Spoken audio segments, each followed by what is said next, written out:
आशा करता हूँ आप सब बहुत अच्छे होंगे। मेरा नाम है क्षितिज शुक्ला, एसएससी गाइड पे आपका स्वागत है। इसमें हम मिक्स क्वांटिटेटिव एप्टीट्यूड के पार्ट 3 को सॉल्व कर रहे होंगे और इसमें हम लगभग 6-7 क्वेश्चंस देखेंगे जबरदस्त ट्रिक्स के। लास्ट तक देखना बहुत ज़्यादा अनिवार्य है आपका।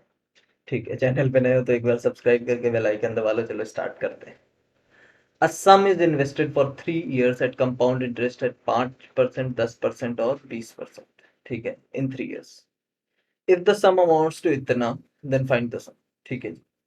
एक राशि को 3 वर्ष के लिए चक्रवृद्धि ब्याज पर 5, 10, 20% की दर से 3 वर्षों में निवेश किया जाता है। यदि राशि इतनी हो जाती है तो राशि ज्ञात करें। ठीक है जी, आइए करते हैं राशि ज्ञात। कैसे ज्ञात कर सकते हैं? प्रिंसिपल, देखो, प्रिंसिपल की 105% की वैल्यू, देखो, प्रिंसिपल इज पी मान लिया हमने। 5% का चक्रवृद्धि ब्याज लगेगा तो 5% के बाद जो वैल्यू होगी वो 105% हो रही होगी।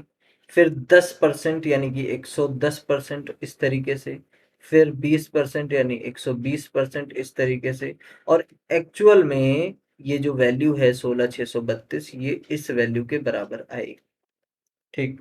अब आप इसको सॉल्व कर सकते हैं। ये 21 आ जाएगा, ये 20 आ जाएगा, ये 11 और 10 आ जाएगा और ये 6 और 5 आ जाएगा।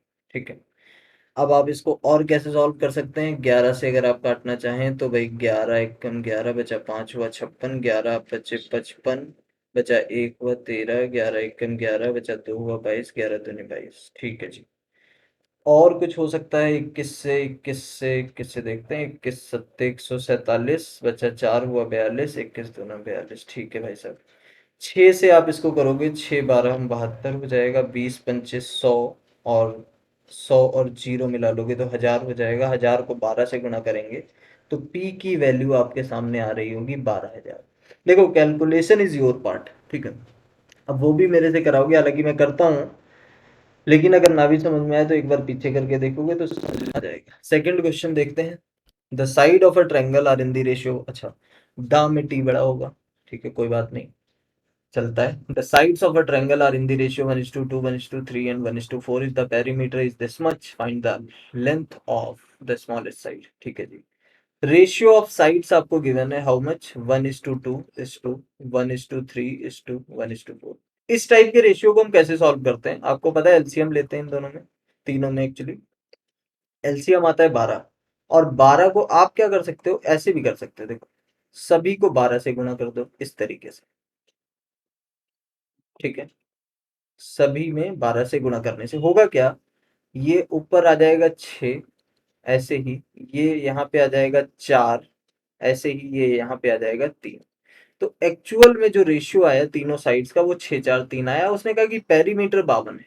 पेरीमीटर का मतलब क्या होता है? सम ऑफ ऑल साइड। हमारे हिसाब से सम ऑफ ऑल साइड कितना आ रहा है? 6, 4, 10, 3, 13। हमारे हिसाब से 13, उनके हिसाब से 52। इसका मतलब 1 = 4। इसका मतलब स्मॉलेस्ट साइड पूछिए, छोटी वाली है 3। तो 3 को आप 4 से गुणा करेंगे तो आपको मिल जाएगा 12। और ऑप्शन नंबर ए आपका सही उत्तर हो जाएगा। तो क्या था इसमें बताओ? थर्ड पे चलेंगे।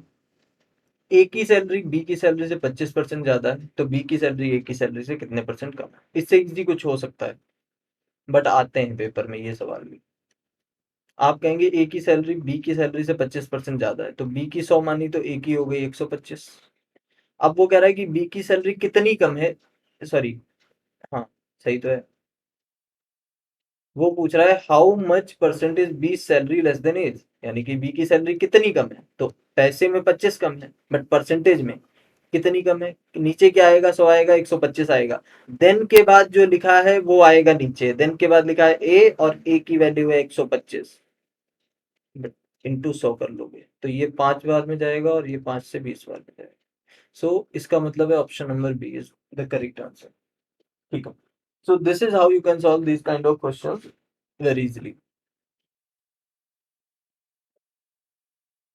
फोर्थ देखेंगे। Ravi sells an article at a gain of 12.5% if he had sold it at 22.5% more percent नहीं rupees more, he would have gained 25%, find the cost price of the article. देखो, कहानी कुछ ऐसी है कि रवि एक वस्तु को इतने परसेंट लाभ पे बेचता है। अगर वह इतने रुपए ज्यादा में बेचता है तो उसे 25% का लाभ होता है। इसका मतलब क्या है? थोड़ा सा सोचने वाली बात है। इतने रुपए में अगर वो बेचता, ठीक है, इतने रुपए ज्यादा में बेचता तो उसे इतने परसेंट का प्रॉफिट पहले हो रहा था, इतना ना हो के इतना होता, ठीक है। तो इसका मतलब 25% में से ये 12.5% आप घटाओगे तो आपके पास जो रिजल्ट आएगा वो भी 12.5% ही आएगा। ये मैं आपको बोल के भी बता सकता था, लेकिन आप कंफ्यूज इस बात में हो जाते कि सर ये 12.5% ये वाला रख दिया या ये वाला। तो मैं आपको बता दूं ये वाला रखा है, ठीक है। कहाँ रखा है देखो, ये जो 22.5 रुपए बढ़े हैं ना, वो इस वाले 12.5% की वजह से बढ़े हैं। तो इसका मतलब ये 12.5% है। तो आपसे पूछा है क्रय मूल्य यानी कि 100% की वैल्यू बता दो। पॉइंट से पॉइंट हटाएंगे आप, 25 पंचे 125 और 25 नेमा 225। 5 से आप इसको 20 बार में करोगे, 20 नेमा 180, ऑप्शन नंबर सी, ठीक है। मजा आ रहा कि नहीं? अब है अगला क्वेश्चन।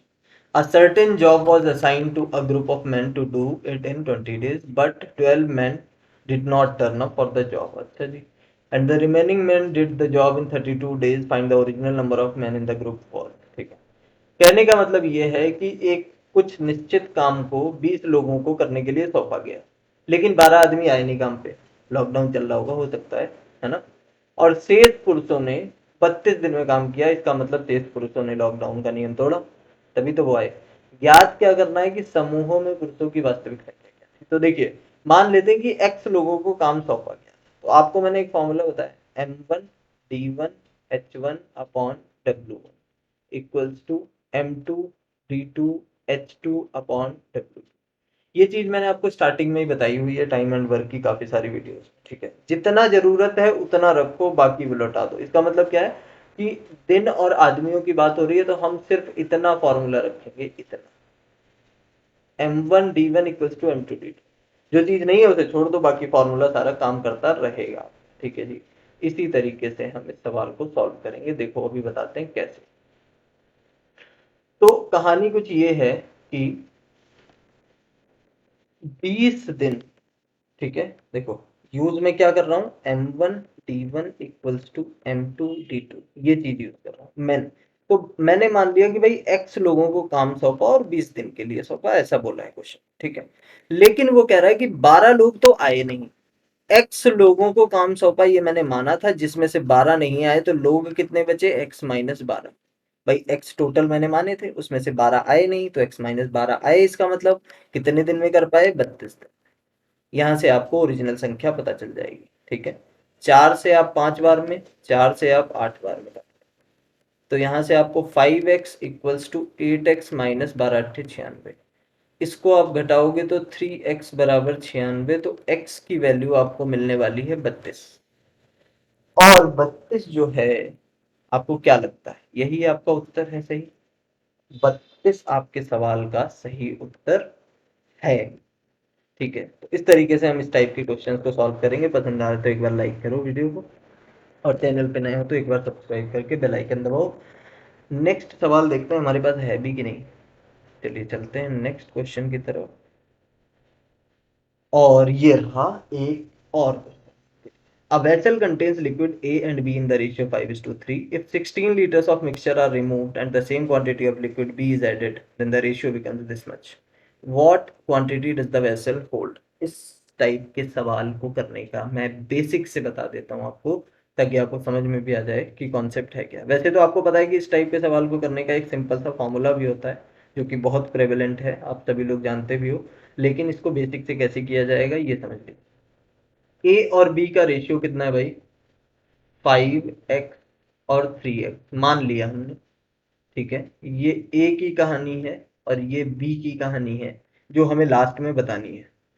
16 लीटर आपने निकाल लिया इस मिक्सचर से, तो 16 लीटर जो निकलेगा वो इसी रेशियो में निकलेगा, जिस रेशियो में आप ला रहे हो उसी रेशियो में निकलेगा। और ये जो रेशियो स्टार्टिंग में दिया होता है, ये किस चीज का होता है, कितना कंटेन कर रहा है, मतलब liquid A is 5, liquid B is 3, ठीक है। तो अगर इस रेशियो में ला रहे हो तो इसी रेशियो में बाहर भी निकलेगा। क्या मतलब हुआ कि सर 16 को अगर ए का पोर्शन निकालना है, तो इसका मतलब 16 इंटू 5/8।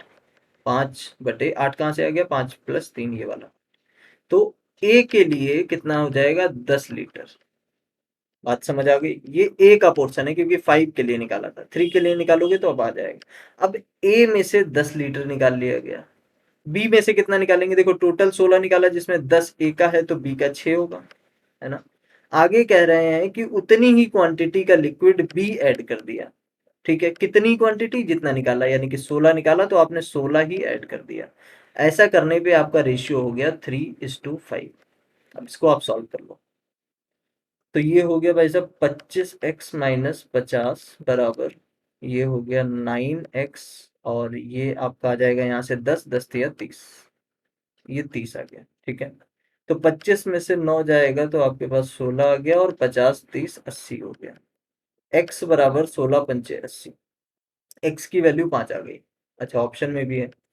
बर्तन में कितनी मात्रा थी? क्वेश्चन तो ये पूछा नहीं है, ऑप्शन में है तो क्या हुआ। तो फिर क्वेश्चन क्या पूछा है? क्वेश्चन पूछा है बर्तन में कितनी मात्रा थी, what quantity does the vessel hold. तो वेसल कितना होल्ड कर रहा था भाई? 5x और 3x कर रहा था, अगर आपको याद हो तो। मतलब 5 और 3 8x, वेसल होल्ड कर रहा था 8x।